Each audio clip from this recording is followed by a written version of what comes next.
Hello, welcome back to Let's Play 80 Days. I'm your host, BringItDon, and we are going to explore Chicago.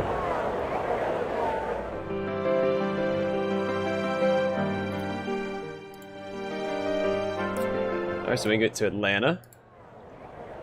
Walking the streets of Chicago, it quickly became apparent this was a city in a state of some flux, in every way imaginable, from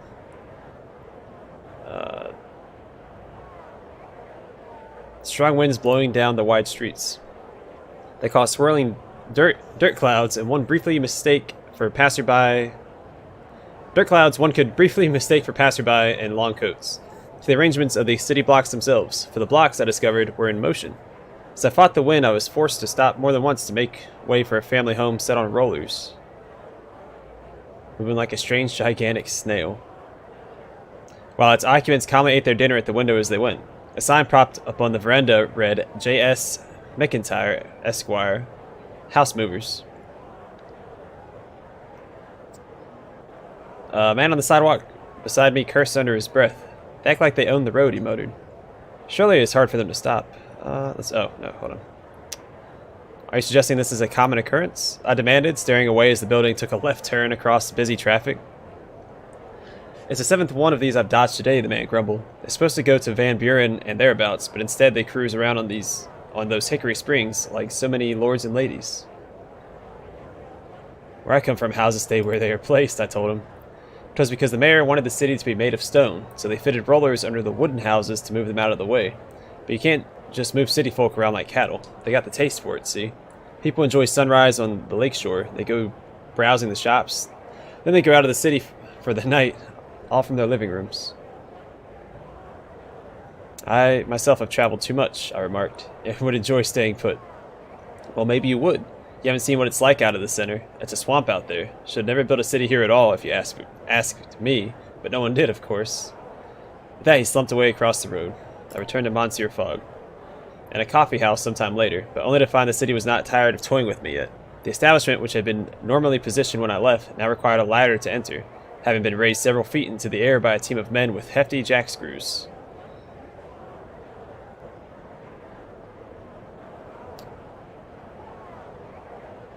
They're clearly operating outside the law. There was no foreman and no cordon to stop the children and curious onlookers clambering under the elevated building. Quite clearly, these men had slipped their jacks under the foundations in order to extract a fee from the proprietor to lower it again. One poked me hard in the chest.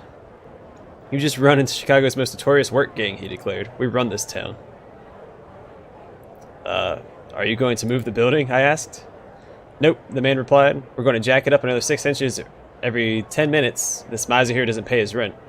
The last words were directed upwards to the open window. Then he turned his back to me. And if you want to go inside, $5. I'm sorry, I'm struggling to read right now. It's very early in the morning. I'm struggling. Like, I can't focus on the words. I gently pressed the man to the side, but he pressed right back. No exceptions, mister. $5 and $5 in and $5 out. I pushed the man aside more firmly this time, and he straightened up. No one messes around with Chicago gangsters, he declared soberly, and I'm not afraid to make an example out of you. Reader, I hit him. It was perhaps not my most sensible move, and his return swing came hastily, more or less immediately upon overcoming the surprise of my attack. Just then my master's face appeared from an overhead window. Passepartout, he declared, pay the man what he wants. The man turned to me with a grin, but I shook my head. I cannot bring myself to pay you, not even to fulfill my master's wishes. The man whistled, and 3 other gang members appeared. I fancied the odds slipping out of my favor. I was unarmed, after all. The monkey wrench was still in our case, and these men had wrenches, long crank handles, and wolf-like eyes. Then the tables were suddenly turned. Around the corner, a building hoved into view, on rollers, pulled by a squat steam engine with a rotating light on its roof. The gangsters jumped in alarm. The cops. Oh. I watched incredulous as the building stopped, and sure enough, armed policemen poured out. The workmen dispersed like rats in all directions, abandoning their jack screws so suddenly the building began to list dangerously. I ran to prop them back up, and was thus caught one hand on jack screw of a ransom building by a Chicagoan policewoman. After the day's chaos, I was relieved to be finally still, and quite contentedly spent the night in the jail cell on charges of extortion that took a full day to clear. Alright, let's depart. I keep getting arrested, which I guess is fine. But onwards to Atlanta.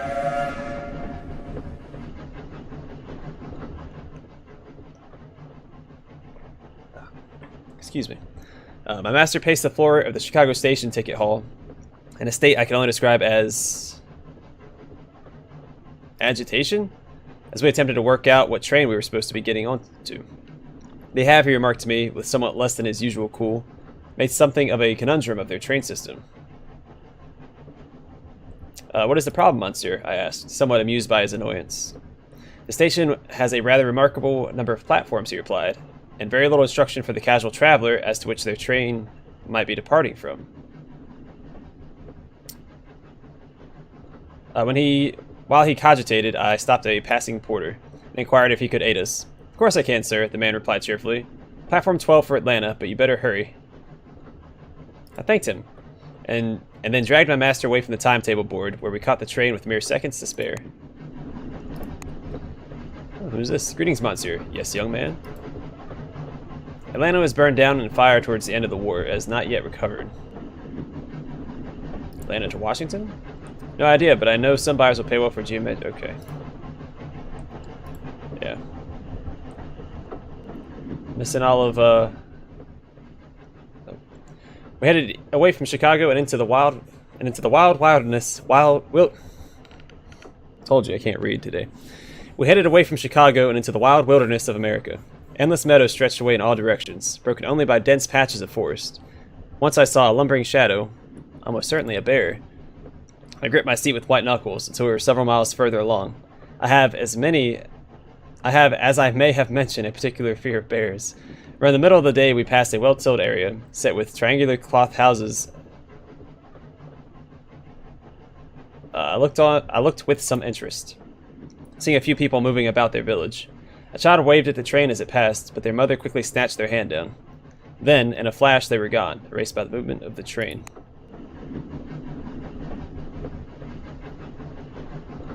I'm not going to converse anymore. The second day on the tracks was most unremarkable. I passed the time in watching the scenery go by and relaxing. Even a valet must take time off. Finally, we arrived into Atlanta. Let's see what's on the market. Railway whistle. False passport. Gideon's Bible.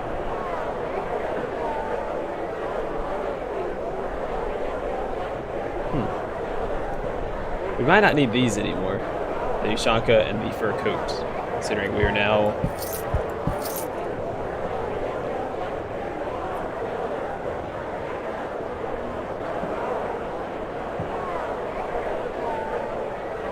I'm gonna grab this passport just in case.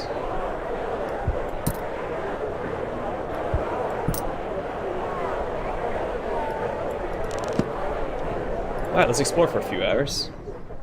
A little hard to trap for cash, though. I should probably look into selling more stuff than I have.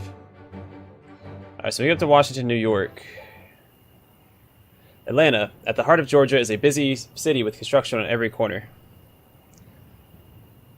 Americans, it seems, do everything by hand. There were no signs of automata or even steam-powered lifters. Instead, work gangs with pulleys and ropes lifted log beams and stone into the place. Still, the mood of the people was positive enough. We may not be much to look at today, mister, declared Stanley Goodman, owner of Goodman's and Goodman's, a curious hardware store, bakery, and bookshop into which I stopped to buy something for lunch. But in a few years' time, we'll be state capital, and after that, who knows? You should take over the federal government, perhaps. And to what do you attribute Atlanta's great success? I won't lie to you, mister. Being burned to the ground helps to put things in perspective. From here, we're building up and together. I was impressed with the ambition on display, since the town seemed to me to be more a crossroads of the railways than a city in its own right. In what place did railroads have in humanity's future above the clouds? Alright, well, we're going to go to Washington. 3 days, 10 a.m. I guess maybe we can head south. We go Florida ways or New Orleans.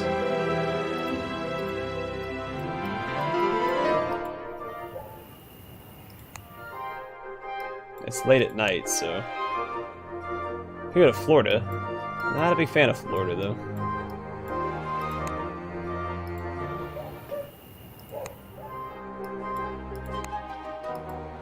I guess it won't let me go backwards.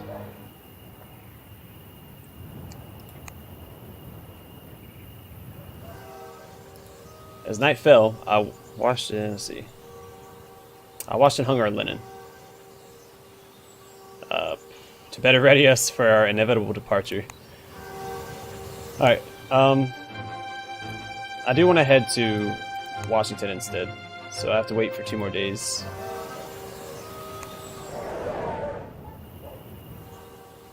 Before going to bed. Yeah, starch collars. Yeah. Same stuff. And hotel for 1 more day. Oh, we're broke. Okay.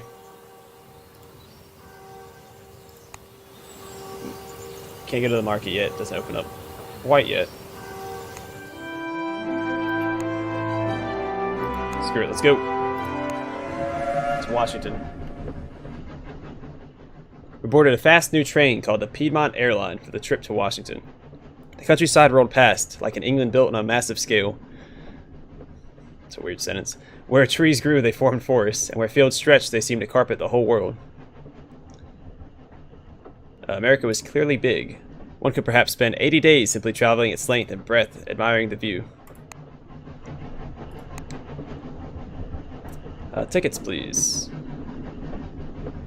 Monsieur Curtis, that's his name. Let me tell you about that.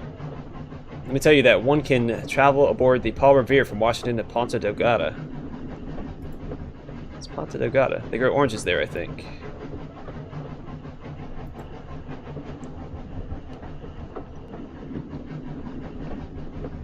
The fare is fairly high. Well, we don't have a lot of money left. We're going for broke here.